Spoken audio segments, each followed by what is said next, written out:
This video, I'm gonna speak about my experiences at working at Northwestern University Police Department from the time of September 2005 to October 2009 of when I was wrongfully terminated. I suffered, in my other video I mentioned that I suffered severe discrimination, and I'll explain the comments that were being made to me and things like that. So these comments started off in 2006 and they lasted until about 2008. And then I suffered retaliation from 2008 to 2009 after I complained, and finally got wrongfully terminated. So some of these comments, one time one of my colleagues, an officer, would walk into the locker room and shout out things like, "Oh, I hate those fucking chinks, those goddamn chinks." And, he knew I was in there in the locker room, and I guess he thought it was funny, to say something like that. So that happened. And there were supervisors involved as well, so it's not just some of the officers, some supervisors, that would say comments to me, all right? There'd be supervisors that would ask me constantly, they'd be like, "How'd you get your hair to stand up like that? How do you get your hair to stand up like that?" And just basically smile at me, laugh at me. And they would say this stuff in front of other officers, so basically promoting the behavior. And for me, my hair is unique to me, and it just so happens that many Asians have this type of hair. So I kind of, when I think back at it, I think it is kind of discriminating, because you wouldn't really, it wouldn't be right to say, to say to African American, "Why is your hair like that?" Because everybody's hair, it has a different texture. Or if they would have been saying something about, my eyes, "Why are your eyes like that? Why is it smaller than normal?" That is discriminating. So when people constantly say things about my hair like that, it's uncomfortable. And the supervisor was doing it or saying it on several occasions in front of other officers, and then other officers started to say that to me. So that would be going on. All right, and then on a couple of occasions, an officer would say things, about, saying like, "Ching chong, ching chong," and then making squinty eyes and certain facial expressions. And I took offense to that. She did it on 2 occasions. Another officer would say things in front of me saying, "Oh, that person was driving while Asian. He was all over the place." And then even saying, "Oh, you could go to HR with that if you want." I mean, just blunt things like that. And then another time he said something like, referring to another Asian officer as my cousin, saying, "Yeah, your cousin was getting picked on a lot at the police academy." I'm like, "What? What are you talking about, my cousin?" "Yeah, your cousin, officer, this person." I'm like, to me, I took offense, because it's like, what, just because somebody else is Asian, all of a sudden that person is my cousin? That's what I was thinking. I didn't appreciate that.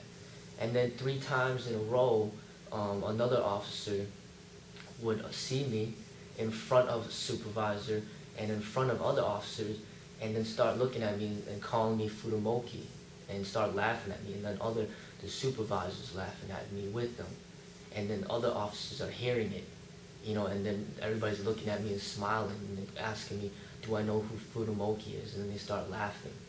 And then they ask me, "Do I know who Bruce Lee is?" Then they'll ask me, "Do I know who Yao Ming is?" And then they'll start laughing. So this happened 3 days in a row. And then basically, I couldn't really tolerate it anymore. I didn't like that treatment. Constantly people saying things about my race. And another time, an officer said something about telling me that Asian prostitutes are cheap. It's like, I'm thinking about, all this stuff is accumulating through the years, and I was getting fed up with it. And then I decided to complain. And what I did was, I didn't go directly to a supervisor. I just talked to the officers and the supervisors involved. I just sent them an email, let them know that I didn't appreciate the comments and that I would like them to stop. But one of the officers notified the supervisor of the email, and once the supervisor found out, my work situation got really bad. I started to get retaliated against, pretty severely. People started to ignore me. All the people used to talk to me and say hi to me and wave to me, but now they weren't doing that anymore. They didn't want to be around me. People stopped talking to me, and just basically I was getting alienated, and I was put under high surveillance. Little things, they would monitor every little thing I did to see if they could write me up for something. I mean, one of the supervisors, was saying, the one that said fucking chink, he's the one, he said I was a minute late. Hey, you're a minute late. Next time, watch out for the clock. But then there's different clocks and different watches. One's 2 minutes off, another one's 3 minutes off. It's like everybody's, like, what clock are we going by here? And then another time, we go to court, and, officers come to court late all the time, and usually you don't get written up unless there's a supervisor present. One time I went to court, there was no supervisors there, there's just some officers there. I came like 10 minutes late, and then one of the officers notified the supervisor that I was 10 minutes late, and then I got verbally reprimanded for that. And that is, it shows that these officers, I mean, they're basically monitoring everything I did and try to get me in trouble. And I go to work feeling like I'm not being, that people don't want me to be there. And I gotta go to work every single day, and it's just, it was difficult. And then finally what ended up happening was, some time passes by, about a year of me being alienated, people obviously not liking me being there because I complained. Then one time I went to work, and I had 3 pairs of shoes, 3 pairs. So 6 shoes that I put underneath my locker, neatly. I place it underneath my locker neatly. And then I come to work one day, and then my shoes are thrown all over the room, in the locker room, thrown all over the place. I mean, it wasn't just placed somewhere else. It was like thrown throughout the room to show like anger and hatred and violence towards me. And I didn't appreciate that. I felt it was an act of retaliation. So it was my pairs of shoes, 3 pairs of my shoes, and then another pair of shoes that belonged to another Asian officer. And there was only me, one other Asian officer, and then another one that was working that was just recently hired. So there was only 3 Asian officers in that whole police department. And I was the most senior. And I felt that it was an act of retaliation because of the complaint that I made about this discriminating comments. So I complained again. I wrote a letter to the chief letting them know what happened and that I wanted an investigation to take place because there's police cameras by that locker. There's police cameras in that locker room to show who goes in and out, and I wanted an investigation to determine who's responsible, because shoes don't just go flying by themselves. Somebody did it, and I wanted to find out who did it, because really, I'll go through all this stuff complaining, and then somebody does that to me. It, to me, is just really extremely disappointing, and these are supposed to be my fellow co-workers of whom I'm supposed to trust, depend my life on, where I'm making traffic stops and I'm putting myself in danger. And basically, I had, concerns about my own safety on the streets. So if, these people don't like me, the people that I work with, then why would they want to help me when I need help? Why would somebody want to help me if they're willing to throw my shoes everywhere in the room? So I took the incident seriously because I felt that it was a great concern to me. So I wanted something to be done.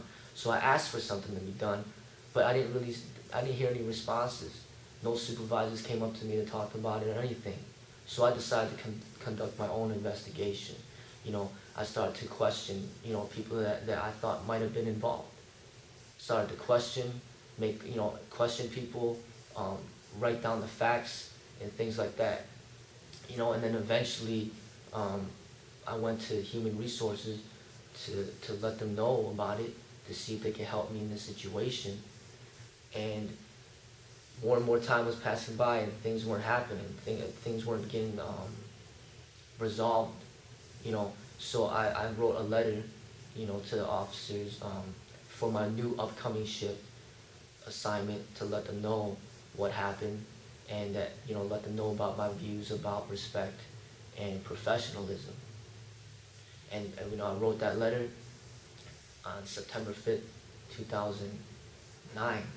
And then on September 10th, I come to work, and then they put, one of the supervisors brings me up to a room, hands me a letter saying that they want me to go to a police psychologist, that I have to go, and that I'm not allowed back on campus, and that I'm not allowed to retrieve my belongings from my locker, my personal belongings. They told me I'm not allowed to retrieve that. They told me that I can't speak to anybody about it.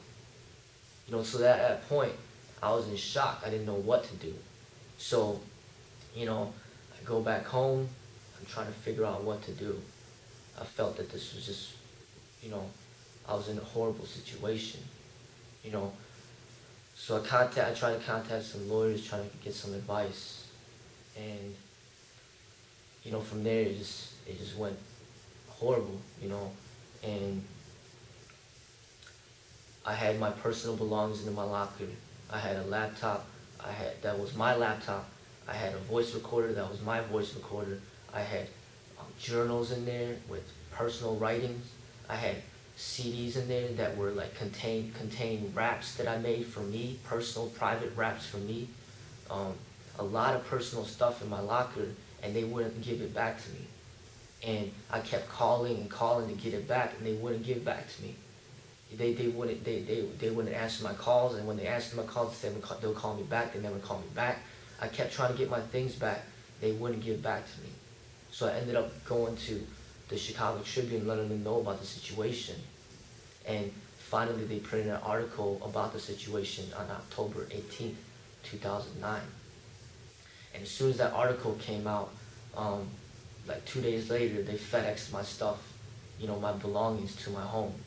And then that night, I received a termination letter saying that I'm terminated for violating like the policy on courtesy. So I have that video of me receiving my personal items back via FedEx. And, I had a lot of personal stuff in there, and they went through all of it. Looking through my writings, listening to my raps that were meant to be private for me. And I wasn't intending for anybody in my workplace to listen or to see my stuff.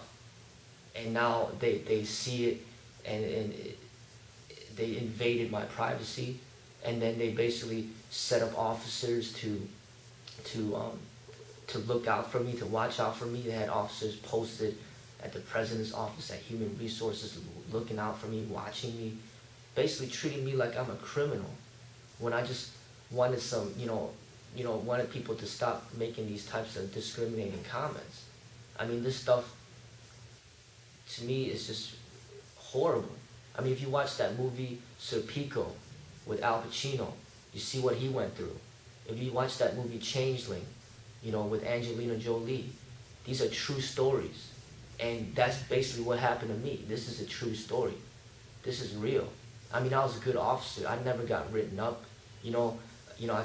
I come on time to work. I work. I do what I'm supposed to do. I'm educated. I graduated from Purdue University. I'm a highly trained martial artist. Physically I'm capable. I mean, I have all the credentials necessary to be a capable officer. And I didn't bother nobody. I didn't say negative things to people. I just did go to work, do what I had to do. And then this is what happens to me. So I just want to get the word out there, and I want you to get the word out there. Let people know what Northwestern University did to Freddie Lee. I want the word to get out there. So pass this video along to everybody that you know.